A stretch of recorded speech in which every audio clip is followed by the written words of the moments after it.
In an emergency, trained professionals from different fields come together to try to save a life. This story is not a recreation. It's a look at the trauma services in Fort Lauderdale, Florida on January 31st, 1994.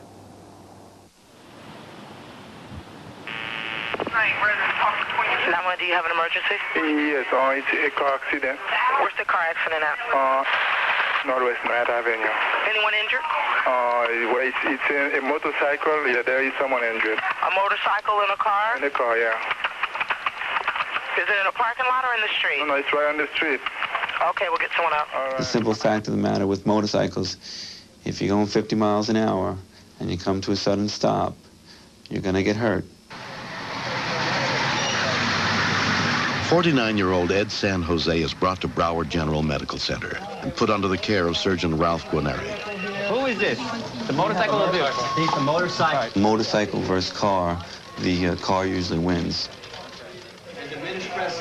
It's the borderline patients, the ones that need definitive treatment within the first hour, where you can make a difference. Take a deep breath, Chief. All right, listen, does your belly hurt you?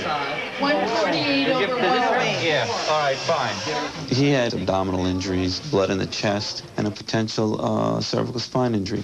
All right, he needs a hard collar, okay? Okay. All right, he's got broken ribs on the left, okay? You got any allergies? No. All right, you got any medical problems? If he hadn't had a helmet, I'm sure he would have sustained a very severe closed head injury. But he was awake and talking to us. Would you lose consciousness? Not yet. Would you? No.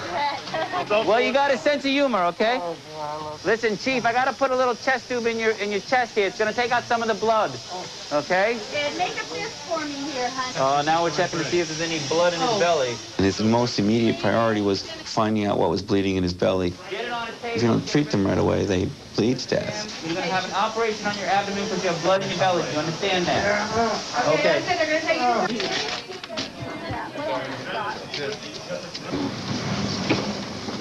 Hi, this is Cindy calling from Broward General Emergency Room. I'm calling on behalf of CLD San Jose.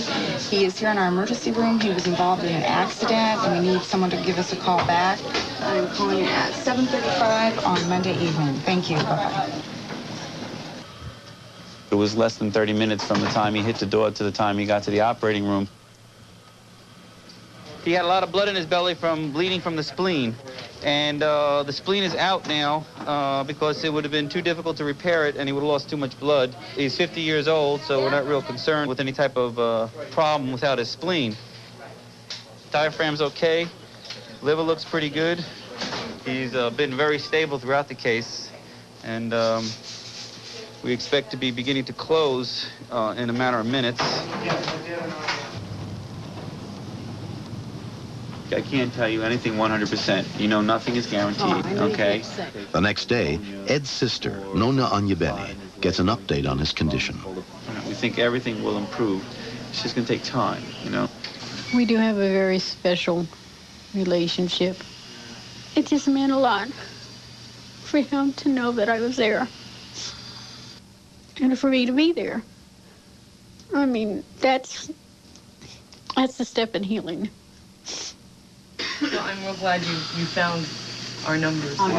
Ed's youngest sister, Lenora Anderson, is also by his side. Ed's my only brother. When I think of how lonely he must have felt laying there, knowing we didn't know, because that's got to be a lonely, scary feeling for someone. Ed's friends, Pedro Vasquez and Michael Hill, also came to the hospital. He was about 8-9 blocks from home. He is a Vietnam veteran. There's a place called Veterans Multipurpose Center, and they've given us a place to live, and they gave us a chance to get back on our feet. He is the resident manager. He's helped me out quite a bit, and I've done everything I can for him also. Not too long ago, I got hit by a car, and I had my leg broken, and he tried to help me out any way he could. So now I'm glad I'll be there for him when he comes home. Yeah, the doctor said that the helmet didn't want to help, but he had it on. Thought he would have had a lot of trauma on his head. It kind of hurts because a lot of times, you know, you've seen buddies, like in Vietnam, you see buddies go down, so it kind of brings back some memories, and at least he's still alive, which is good. It's an unbelievable bond between the vets because they know that we don't understand them. We don't know what they went through. We weren't there. We can't imagine it. And there's a bond between them till they die. Ed's former wife, Joan Patton, and their 24-year-old son, James, traveled more than 1,000 miles from their home in Ohio to be with him. Even though I remarried, we have maintained a very close relationship. I always told him if he ever needed me, I'd be there, and I meant it. There's so much things I wanted to say to him, and so much things I wanted to tell him. I love him. I miss him. We live too far apart, and just I wish we could have a better relationship between us. It was hard being with Jimmy and watching him, and yet it was good in a way because I was glad to see that emotion come out, just pure love and caring for what's best for his dad. You're doing all right. I'm the guy that was downstairs talking to you. Remember me? Squeeze my hand. All right, good. It's going to take a while for his chest to heal, and he's going to have some pain every time he takes a deep breath for a couple of months. But Ed is going to do fine. Ed's going to completely recover. 2 months later, Ed celebrated his 50th birthday. Just don't miss your own, that's for sure. Since the accident, it's shown me the value of a support group, to receive support and to offer support in time of need for anybody. And I'm blessed in that respect. Doing their own things out here, resting, relaxing, sunbathing. Joan has been a very, very good, true friend. Wow. A number of others, too.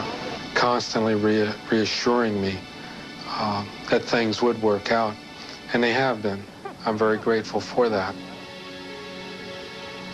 Ed's a very private person, but he needs to learn to accept kindness and caring from others. It's always been hard for him. He's always willing to give it, but it's always been difficult for him to accept. And I think he's going to now be getting instead of giving. It's been a major turning point in my life. I don't recommend it as an opportunity for anybody, but I've turned it around and used it in a positive way.